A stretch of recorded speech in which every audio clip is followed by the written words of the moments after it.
8 मई 2025 मुख्यमंत्री डॉक्टर मोहन यादव गुरुवार को मुख्यमंत्री निवास से सागर जिले की नरियावली विधानसभा क्षेत्र के ग्राम मकरौनिया में संपन्न सामूहिक विवाह सम्मेलन में हुए वर्चुअली शामिल मुख्यमंत्री डॉक्टर मोहन यादव ने वीसी के माध्यम से अपने संबोधन में सर्वप्रथम वहां के धार्मिक स्थलों को नमन किया और कन्यादान योजना सामूहिक विवाह सम्मेलन में शामिल 1119 नवविवाहित जोड़ों को आशीर्वाद दिया।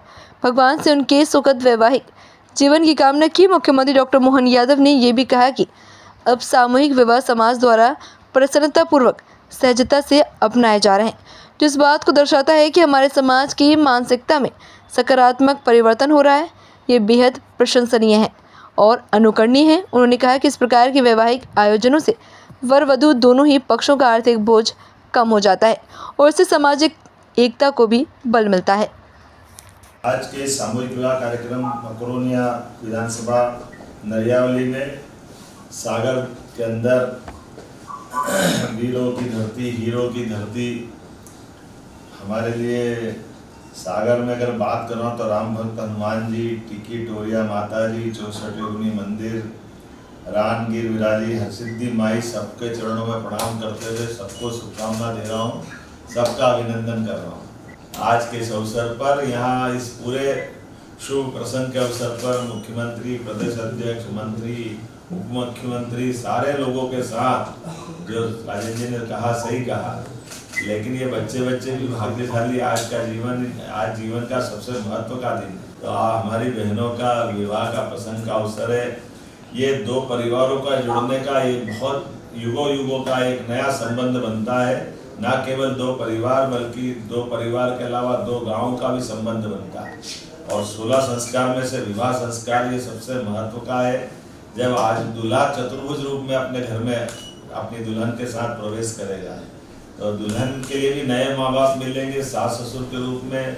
जिनकी बेटी विवाह करके जाती है उनके भी माँ बाप के हलक में एक तरह से उनका अपना हृदय आता है कि हमारी फूल सी बेटी है, नए घर में जा रही है। सोच के ही अत्यंत अलग प्रकार का अनुभव भी आता है। लेकिन ये संस्कार है, हमारी सामाजिक रीति नीति है और ये भारतीय संस्कृति के 7 जन्मों तक हमारा विवाह बंधन की कल्पना या कामना की गई है कि भगवान एक बार विवाह जिसका कराए वो 7 जन्मों तक, इसमें 7 फेरों में हमारे अपने संकल्प पूरे होते हैं।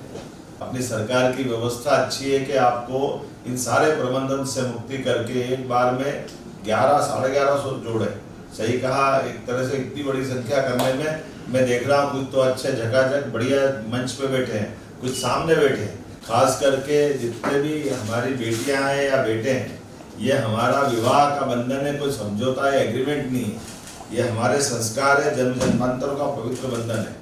तो बेटो, हमारी बहन को ले जा रहे हो तो आप ध्यान रखना, उसके राह में कोई कष्ट नहीं आना चाहिए। उसकी चिंता करने की जवाबदारी सभी दुल्हों की भी है और दूल्हे के माँ बाप की भी है कि हमारी बेटी आएगी। शुरू में महीने 15 दिन समझने में कोई 19 भी व्यवहार हो जाए तो जरा ध्यान रखना, उसको निभाना। हमारे लिए वैसे तो परिवार हमारे सब संस्कारी होते हैं, निभाते ही हैं, लेकिन ये भी मान के चलो सरकार के माध्यम से जिनको रोजगार मिल गया अच्छी बात, जिनको रोजगार नहीं मिला वैसे सभी के लिए रोजगार की चिंता हम कर रहे हैं। इस अवसर पर अपने बुंदेलखंड में तो गालियों की बौछार देते थे दूल्हा दुल्हन के जाने के साथ साथ, क्योंकि ये छेड़ने का बड़ा मजा रहता है। तो मेरी अपनी ओर से एक बार फिर आप सबको बधाई। आपका आना मतलब गृह लक्ष्मी का आना है। लक्ष्मी का आना मतलब परिवार में सुख समृद्धि वैभव का आना। मैं मान के चलता हूँ आज के विवाह के प्रसंग के अवसर पर घर के अंदर का सुख, समाज को सुख देते हुए, सरकार के साथ भी सरकार की सभी योजनाओं का लाभ लेते हुए आप भी भावी जीवन में अपने यशस्वी प्रधानमंत्री के नेतृत्व में उत्तरोत्तर उन्नति करें। अपने राज्य के साथ, अपने परिवार के साथ सभी सरकार की योजनाओं का भी लाभ लें और भावी जीवन को समृद्ध करें। मेरी शुभकामना, बधाई, बहुत बहुत धन्यवाद।